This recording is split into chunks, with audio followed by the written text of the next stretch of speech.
satay hinahimarong saisung sehinaba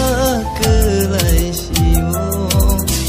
kemacayani bagai saisung kelangkang sawi kelang di